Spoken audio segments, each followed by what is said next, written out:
Welcome everyone to the special edition of Calling the Audible, the Hall of Fame edition, where we are discussing our second inductee. Before I get started, of course, my name is Peeze and Rob. I can be found on most social media at Peeze FPF, on Facebook as Peeze and Rob. I'm joined with FPF President Rob Campana.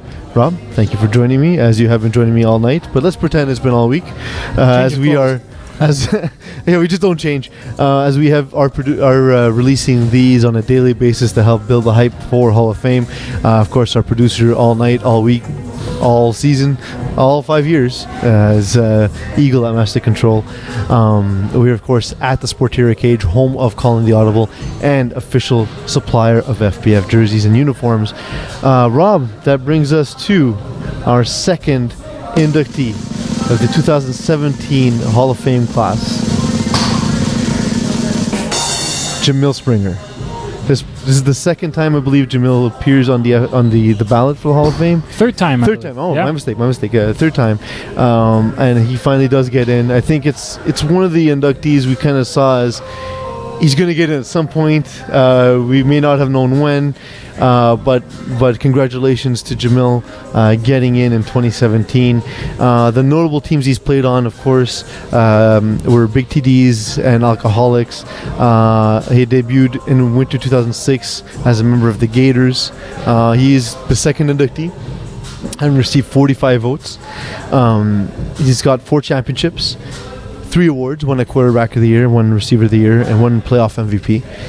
So definitely very diverse player, and a guy who's known to be able to do lots of different things. Known probably, Rob, as one of the most diverse and effective players in FPF, one of the best all-around players, wouldn't you say? Yeah, absolutely, Paul. That's a good way of putting it. I mean, not many guys have been able to play the quarterback position, the receiver position, and the defensive position in FPF as well in succinct fashion as Jamil Springer has, and this is a long time coming if you ask Jamil. Jamil thinks that he should have gotten in a long time ago, and a lot of other people agree with him. A lot of people agree with him, absolutely. Yeah, Jamil is definitely a guy that has been around the league, like you mentioned, Paulo, since 2006. He's played on multiple teams within multiple groups, albeit his core group was always that Big TDs, Thundering Herd, the Bengals kind of group.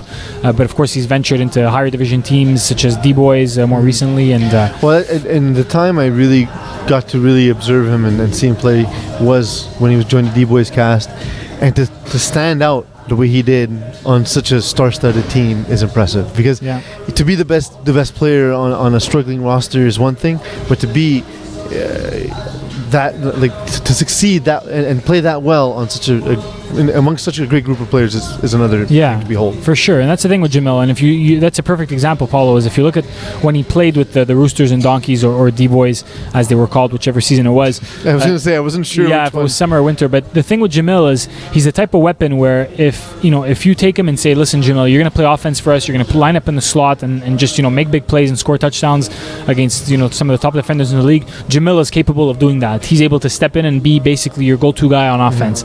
That being said, he can also line up on the defensive side of the ball and say, listen, Jamil, we're going to ask you to match up against arguably the quickest, fastest, shiftiest guy. Jamil may not be the biggest guy, so he may not be as effective covering a guy like Naked Moore, let's say, but you put him up against a fast, athletic receiver, and there's not many guys in FPF that will do as good a job playing defense and covering this guy either in man or a smart enough guy with his football IQ to play an effective zone as well.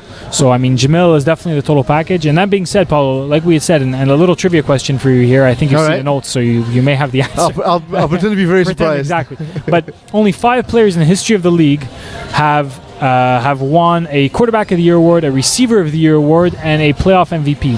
And those 5 players are Carmen Police, Paul Lapierre, Vinny Gualano, Jamil Springer, and Simon Basquet-Baudin.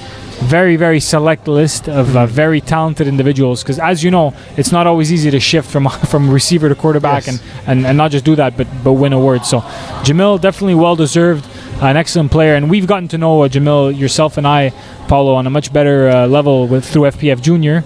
To be honest, the first time I spoke to him was, and I feel, permit me an anecdote. Yeah, of course. The first time I got to speak with Jamil, really more than just a hey on the sidelines, was at FPF Junior as a coach.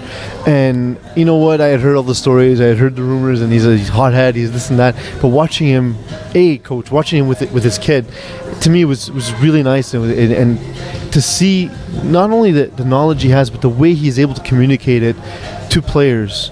And I've played with players and coached players that he's coached. When Juwan Edgehill is an example, who's been coached by Jamil, and what's amazing is the level of respect people have for him, and it's not just because he's a great player.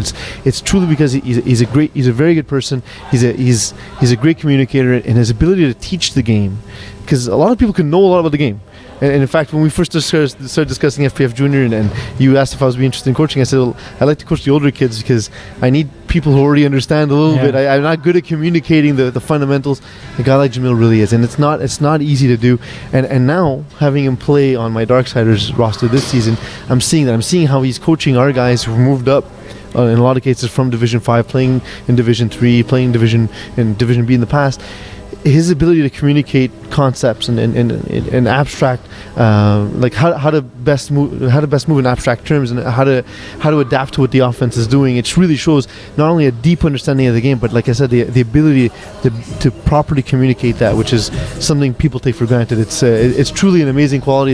It really shows his understanding of the game, and that's why I think he's been able to succeed at all these different positions, as well as, like you said, not necessarily the biggest guy, but he'll go up and he'll challenge a jump ball, and he'll make a catch with his body moving one way, his hands going the other. He'll make plays in coverage, and he was a very good quarterback at that too. You know what I mean? He's done all these things so well. And I think it's really because not so much of his physical skill set, which is amazing. It's truly what he has up here in his head. He's just he'll know more about flag football than he'll forget more about flag football in his lifetime than I will ever come to know. Very well said. So yeah, Jamil, as a guy I've known for a very long time, I'm very happy to have you as part of the 2017 class of the FPF Hall of Fame.